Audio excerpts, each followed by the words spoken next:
श्रद्धा और सबरी परिवार के सभी सदस्यों को मेरा नमस्कार। आज का प्रसंग सुनाने से पहले मैं आपको एक बात जरूर कहना चाहूंगा कि इस प्रसंग को सुनने के बाद आप ये तो जरूर जान पाएंगे कि बाबा कुछ भी कर सकते थे, लेकिन साथ ही साथ इस बात का भी जरूर ध्यान से सुनिएगा और समझिएगा कि जब भी किसी बीमारी का उपचार हो तो डॉक्टर की सलाह लेना कितना जरूरी होता है और क्यों लेनी चाहिए, ये भी आप समझिएगा। और बिना डॉक्टर की सलाह के कोई भी तरीके से उपचार नहीं करना चाहिए। तो खैर, अब आते हैं आज के इस प्रसंग पर। और प्रसंग सुनाने से पहले मैं उन सभी लोगों का धन्यवाद करना चाहूंगा जिनके बनाए हुए चित्र हमने इस प्रसंग को सुनाने के दौरान इस्तेमाल किए, और बाबा से प्रार्थना करूंगा कि उन पर और उनके परिवार पर सदैव अपनी कृपा और आशीर्वाद बनाए रखें। और जो श्रद्धा और सबरी जो हमारा परिवार है, जो धीरे धीरे धीरे बड़ा हो रहा है, उसके सदस्यों का भी सदैव मार्गदर्शन करते रहे। जब भी हम बीमार होते हैं तो हम हमेशा किसी भी उपचार के लिए डॉक्टर के पास जाते हैं। ऐसे ही मुंबई के एक महाशय थे जिनका नाम था नारायण गोपीनाथ। उनके पेट में एक अजीब तरह की गांठ सी हो गई थी, बड़ी सख्त सी, और उसको दिखाने के लिए, उसके उपचार के लिए वो डॉक्टर के पास जाते थे। लेकिन उनको डॉक्टर के इलाज से कोई लाभ नहीं हो रहा था।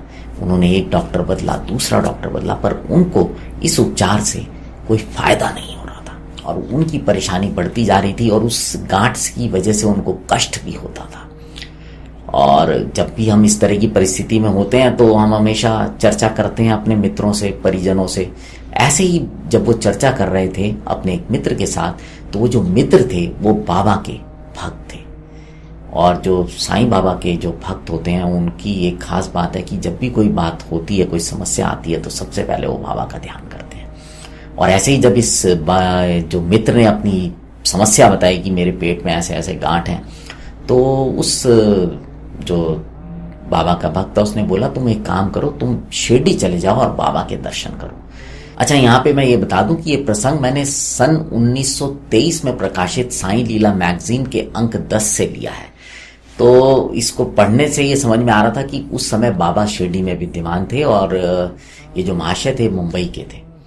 तो जब उन्होंने बोला कि वहां चले जाओ और शिरडी में बाबा के दर्शन करो, तो जैसा कि स्वभावतः इंसान होता है, थोड़ा लालची और थोड़ा सा कष्ट से बचना चाहता है, उसने बोला मैं पहले अभी दर्शन नहीं करूंगा, अगर मैं ठीक हो गया तो मैं फिर शिरडी जाके बाबा के दर्शन करूंगा। तो अब इन मित्र के पास कुछ और चीज बची नहीं, उन्होंने बाबा की उदी उनको दी और कहा कि इसको जल में मिलाकर पी लेना, और मेरी बाबा से प्रार्थना है कि वो अवश्य तुमको ठीक कर देंगे और फिर तुम्हें अपना वादा पूरा करना पड़ेगा, तुम्हें जाके शिरडी में बाबा के दर्शन करने होंगे। अब जो था, उन सज्जन ने उदी पी ली जल में करके, और अगले दिन जब वो शौच के लिए गए तो शौच के मार्ग के माध्यम से वो जो गांठ थी उनकी, वो निकल गई। अब इस बात को लेकर वो बहुत हैरान हुए कि ये कैसे हो गया, ये चमत्कार कैसे हो गया, क्योंकि वो बहुत समय से उसके लिए उपचार कर रहे थे और उनको उसका समाधान नहीं मिल रहा था। लेकिन पुनः मैं यहाँ एक बात कहना चाहूंगा कि इस प्रसंग को सुनने के बाद ऐसा ना हो कि आप अपने डॉक्टर का उपचार बंद कर दें। डॉक्टर का उपचार जारी रखिए और भगवान पर विश्वास रखिए, वो किसी न किसी मार्ग से आपकी समस्या का समाधान जरूर देंगे आपको। और जैसा कि इन महाशय ने वादा किया था अपने मित्र से कि अगर मैं ठीक हो गया तो मैं शिरडी जाऊंगा और बाबा के दर्शन करूंगा, और इन्होंने अपना वो वादा पूरा किया। जब वो बीमारी से ठीक हो गए तो शिरडी गए और वहां जाकर उन्होंने बाबा के दर्शन किए। अगर आपको आज का यह प्रसंग अच्छा लगा हो तो इसे और भी साईं भक्तों के साथ साझा कीजिएगा। अब आपसे विदा लेता हूं, जुड़े रहें श्रद्धा और सबूरी के साथ। नमस्कार।